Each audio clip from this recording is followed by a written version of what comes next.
আজকের দিনের জন্য পিতা ঈশ্বরের ধন্যবাদ দিই। পবিত্র বাইবেল রোমীয়দের প্রতি সাধু পলের পত্রের 5 অধ্যায় 16 পদে আমরা দেখি, সাধু পল বলেন, আর এক ব্যক্তি পাপ করাতে যেমন ফল হইল, এই দান তেমন নয়, কেননা বিচার এক ব্যক্তি হইতে দণ্ডাজ্ঞা পর্যন্ত, কিন্তু অনুগ্রহ দান অনেক অপরাধ হইতে ধার্মিক গণনা পর্যন্ত। পবিত্র আত্মার সহভাগিতা প্রার্থনা করি বিষয়টি বোঝার জন্য। পিতা ঈশ্বর মনুষ্য সৃষ্টি করলেন, আদম এবং হওয়াকে সৃষ্টি করলেন এবং তাদের স্বাধীন ইচ্ছা দিলেন। তারা পিতা ঈশ্বরকে অবজ্ঞা করে শয়তানের কথা শুনল, তাদের জীবনে পাপ প্রবেশ করল। পিতা ঈশ্বর বলেছিলেন তারা যদি অবাধ্য হয় তবে তারা মরবেই মরবে। তাদের শারীরিক বা মানসিক মৃত্যু হয়নি, তাদের হয়েছিল আত্মিক মৃত্যু। আত্মিক মৃত্যু তাই যা পিতা ঈশ্বরের কাছ থেকে মানুষকে দূর করে। যখন তারা সেই এদেন উদ্যান থেকে বিতাড়িত হলো, পিতার কাছ থেকে দূরে চলে গেল, তখনই তাদের মৃত্যু ঘটল।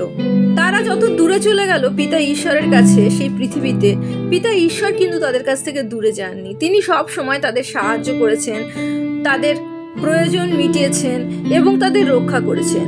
কিন্তু পাপাত্মা তাদের এত আষ্টেপৃষ্ঠে জড়িয়ে রাখলো যে তারা দিনকে দিন আরো বেশি পিতার কাছ থেকে দূরে সরে যেতে থাকলো। পিতা বুঝলেন যে পাপ থেকে মুক্ত না হতে পারলে মানুষ আবার পিতার কাছে কখনো ফিরতে পারবে না।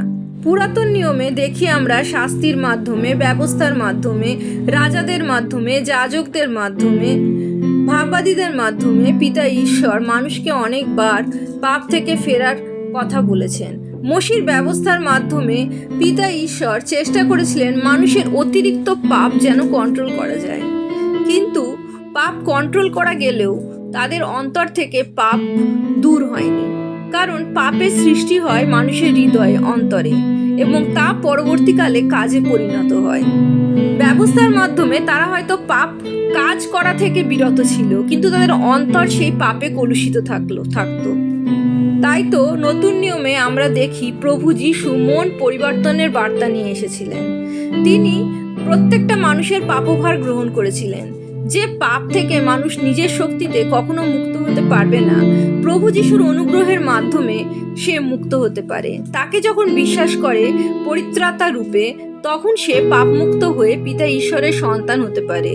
যে আত্মিক মৃত্যু তার ঘটেছিল পিতা ঈশ্বরের কাছ থেকে দূরে চলে যাওয়ার জন্য, প্রভু যিশুকে বিশ্বাস করে সে তার নতুন জন্ম হয়, পবিত্র আত্মা লাভ করে এবং তারা পিতা ঈশ্বরের সাথে আবার মিলিত হয়, তার সন্তান হয়ে ওঠে। পাপ যখন মানুষের জীবনে প্রবেশ করে, তার ফল হয় সেই মৃত্যু, তাই হলো তার দণ্ড। প্রভু যিশু যখন অনুগ্রহ নিয়ে আসেন, সেই অনুগ্রহের ফল হলো অনন্ত জীবন। ব্যবস্থা যা মসি নিয়ে এসেছিলেন, সেই ব্যবস্থা যদি ইসরায়েল জাতি না মানত, তাদের প্রস্তর আঘাতে দণ্ড দেওয়া হতো, মৃত্যু দণ্ড দেওয়া হতো। কিন্তু প্রভু যিশু অনুগ্রহ নিয়ে এসেছেন। সাধু পল বলেন, আদমের জন্য মানুষের জীবনে মৃত্যু প্রবেশ করে, আর প্রভু যিশুর অনুগ্রহের মাধ্যমে মানুষ ধার্মিক হয়ে ওঠে। নিজের ধার্মিকতা নয়, প্রভু যিশুর ধার্মিকতা গ্রহণ করে সে অনন্ত জীবন পায়। দাউদ বলে, ধার্মিক ব্যক্তি 7 বার পড়লেও সে উঠে দাঁড়াবে। পড়লে মানে পাপে পতন হলে। পাপে যদি সে পড়ে যায় তাহলে সে ধার্মিক কী করে হলো? কারণ আমরা আমাদের নিজেদের কাজের জন্য ধার্মিক গণিত হই না, আমরা ধার্মিক গণিত হই প্রভু যিশুর ধার্মিকতা গ্রহণ করে। যতক্ষণ না প্রভু যিশুর চরিত্রগুলো আমাদের জীবনে প্রকাশ পাচ্ছে, যতক্ষণ না আমরা প্রভু যিশুর মতো হয়ে উঠছি, ততক্ষণ পবিত্র আত্মা আমাদের অনুপ্রেরণা জাগিয়ে দেয়, জাগিয়ে চলে। পবিত্র বাইবেলের বাক্যের মাধ্যমে সে মনে করিয়ে দেয় যে আমাদের জীবনে ঈশ্বরের পরিকল্পনা কী, এবং এভাবে পবিত্র আত্মার সহভাগিতায় চললে আমরা অবশ্যই প্রভু যিশুর মতো হয়ে উঠি। প্রভু যিশুর অনুগ্রহেই এমনটা হতে থাকে, সেই অনুগ্রহ দান যা প্রভু যিশু আমাদের দান করেছেন। প্রভু যিশুর অনুগ্রহ লাভের একটাই উপায় যে আমাদের স্বীকার করতে হয় যে আমরা অসহায়, দুর্বল। আমরা নম্র না হলে কখনোই সেই প্রভু যিশুর অনুগ্রহ লাভ করতে পারি না। আর যখন আমরা প্রভু যিশুর অনুগ্রহ লাভ করি, তখনই আমরা জীবনে প্রবেশ করি। যেমন সাধু পল বলেন, যেন পাপ যেমন মৃত্যুতে রাজত্ব করিয়াছিল, তেমনি আবার অনুগ্রহ ধার্মিকতা দ্বারা অনন্ত জীবনের নিমিত্ত আমাদের প্রভু যীশু খ্রিস্ট দ্বারা রাজত্ব করে। প্রভু যিশুর অনুগ্রহে লাভের যোগ্যতা আমাদের কখনো ছিল না, কখনো নেইও, কিন্তু পিতা ঈশ্বর আমাদের ভালোবাসেন।